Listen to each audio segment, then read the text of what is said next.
Hello and welcome. This time on Custom Works we're going to be doing a bit of a clean up of some of the work we did last week, and then we're going on to the rear bumper, which is going to be an epic piece of fabrication.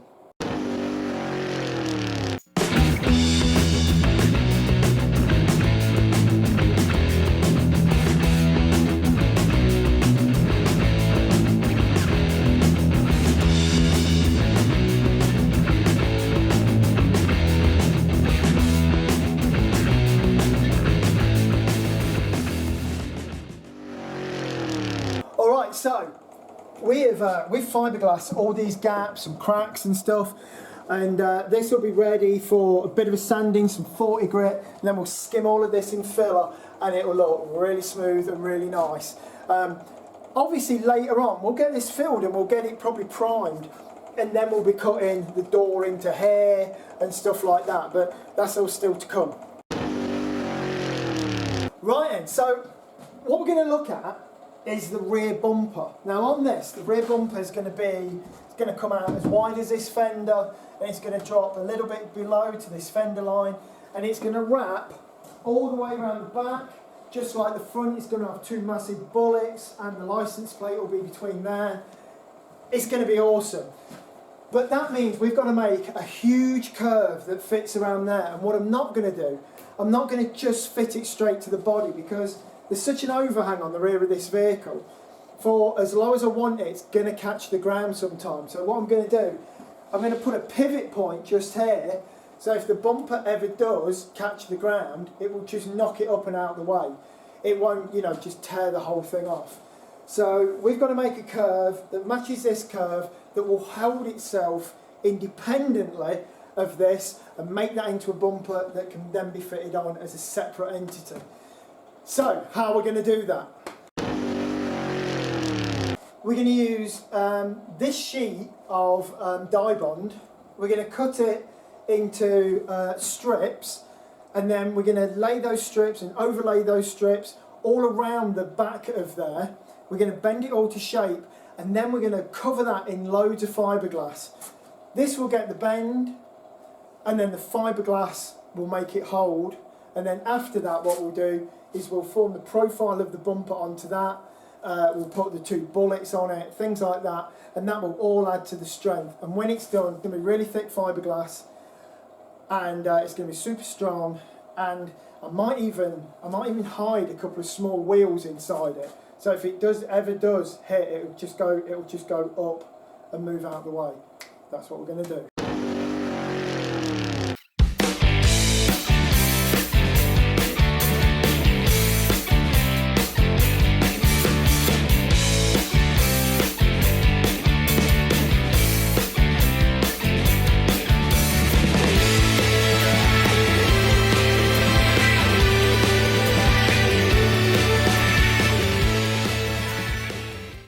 So what we're going to do is, or what we have done, we've put this strip of dye bond around here to give us like a sort of a level playing field all the way around there. And what we're going to do now, I'm going to have this 18mm gap, use these packers. I'm going to put these all the way around, and then that's what I'm going to attach what will become the bumper to. This is going to give us a nice shape, and it's something really uniform to go to, and this is going to give us a uniform gap as well. And once we've got a couple of layers on that, we'll start to glass that, and then when we take it off tomorrow, that whole thing will come off, it will hold its shape, and it will be brilliant.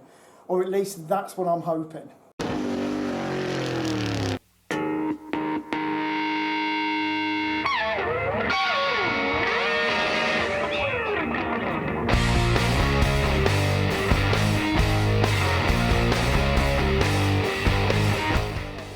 The bumper, and if you imagine, we'll form a profile off of that will be the profile of the bumper.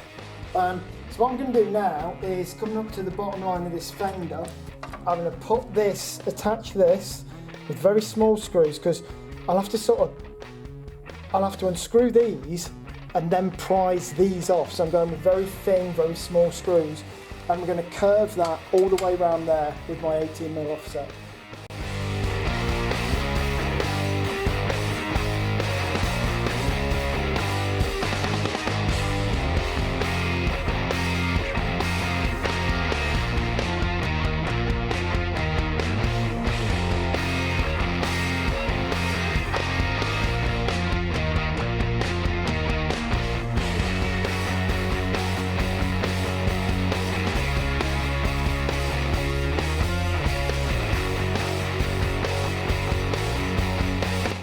piece of dye bond all the way around the car.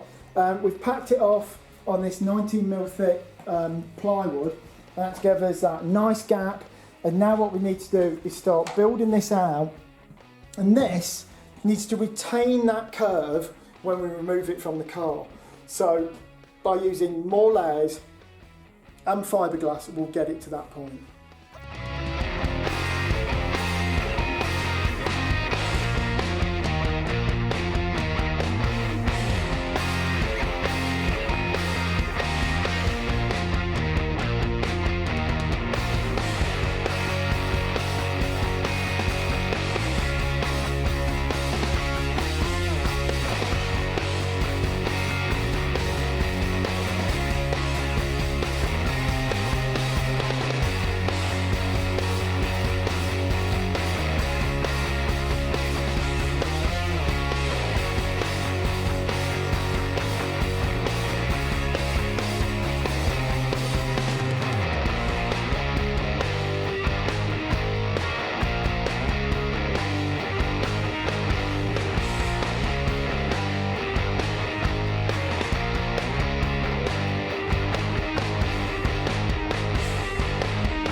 So what's going to seem to you like about 10 seconds has actually been tons and tons of work.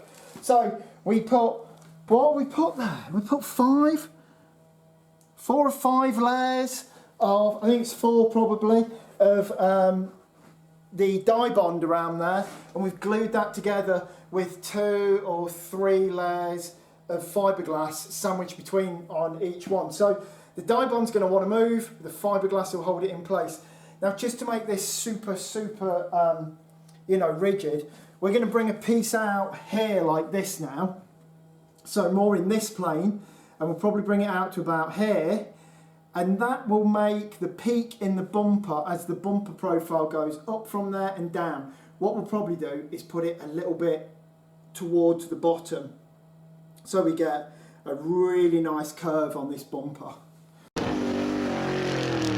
Okay, and so making this bumper, obviously the bumper is going to come out like this, in like a profile to like a point almost there, and then tuck back under. So I've cut this piece of ply, and that will be fibreglassed onto there, and that makes this very stiff, and it gives us a really nice big curve. This bumper is going to be huge, real focal point at the rear of the car. So yeah, we've done that, just the rest of it to do. Let's get to it.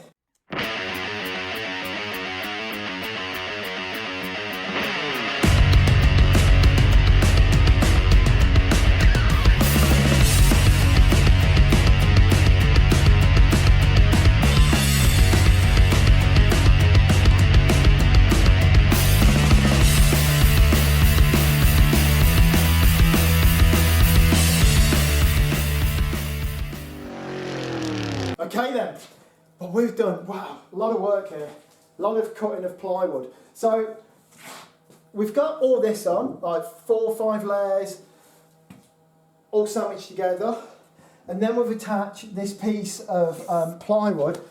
Now, this goes around, this gives it a T-shape. T-shape's always going to be a lot stronger. So tomorrow what we'll do is we will fibreglass all the way around here, and then once that's dried, this will be super strong. What we're probably going to have to do is, if just look here, like, you know, for the point of the bumper that eventually is going to be chrome, this is not going to be very good, is it? Like a big lump in it.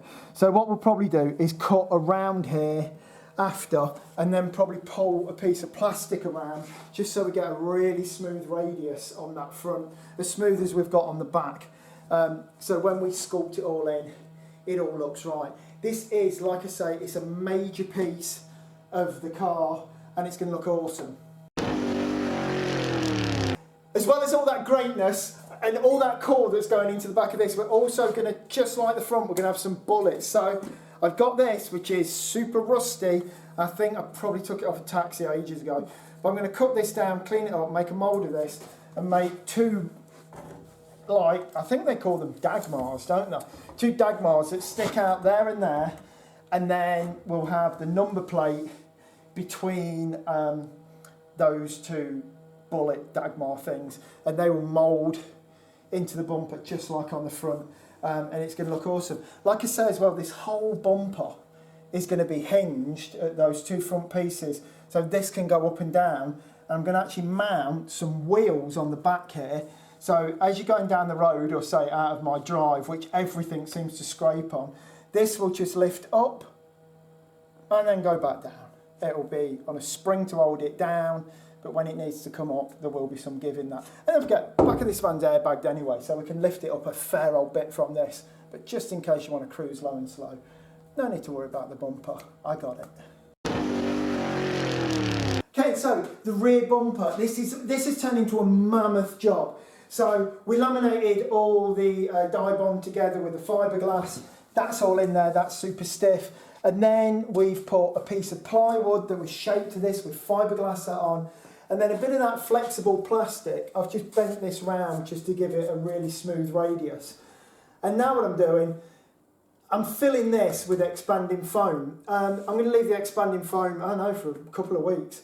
And then what I'll do, I will shape that into the shape of a bumper on the top. I'll fibreglass all the top of that. And then we'll be ready to actually remove the bumper off of the car. And then I'll foam and fibreglass the underside, and at that point we'll have a real sort of channel shape, like a tubular shape of tough fibreglass against this, and it's going to be it'll be rock solid. Then we can start filling it, making it look more like a bumper. In here, attached to the body, we're going to have a flange bearing. So it's like a flange, holds a big bearing, and that's going to have I think it's a 50mm centre to the bearing. And that's going to have an axle that comes out and attaches into this bumper here. And that will mean the whole thing can pivot up and down. So when the back of this, when it's got all the stuff in and it's finished, it will sit a lot lower than this. If you're driving it at full drop, you go over a speed bump, rather than just catching the bumper will lift up out of the way and drop back down. So it'll be hinged on the back of the vehicle. And that is going to be super cool. Okay then, so that's it on the meat wagon for this week. Last week you may have noticed there's another truck in the workshop, and that truck is going to have a lot of different details. I'm not going to run through the whole build because you've seen it all before, but what I'm going to be doing, everything that's different on that, all the little details, all the little special bits, all the things that make that a unique vehicle, and I'll be showing you how I did those in the future. But for now, a lot of people have asked, how come they've all got dually wheels and a taxi doesn't have a dually back axle? Well, I'm going to show you right now. It's really easy, and this is how you do it. A few people have asked, how do I do the dually wheels on the back? Do I change the axle, something like that? And the answer is no. It is so incredibly simple, you won't believe it. So first, taxi wheel, take all the nuts off.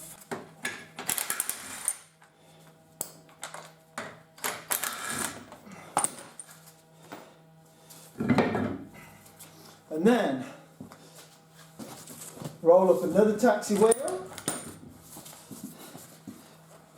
and you can see these got like crazy offsets. You ain't gonna get away with this on many cars, but these got like a van offset, horrible wheel really, but they're great for doing this. And then knock that on there.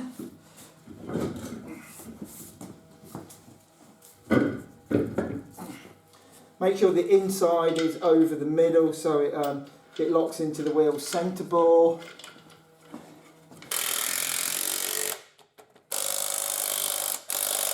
And that's it. Now the centre bore don't come right out, but if you just, they line up pretty good, and the nuts position it. But there you go, you got dually wheels.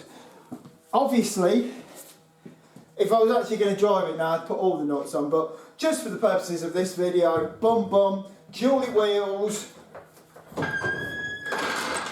done. righto, that's it for this week. Join us next time on Custom Works, where we're going to be doing loads more cool stuff. Let me be the first to wish you a Merry Christmas for 2021.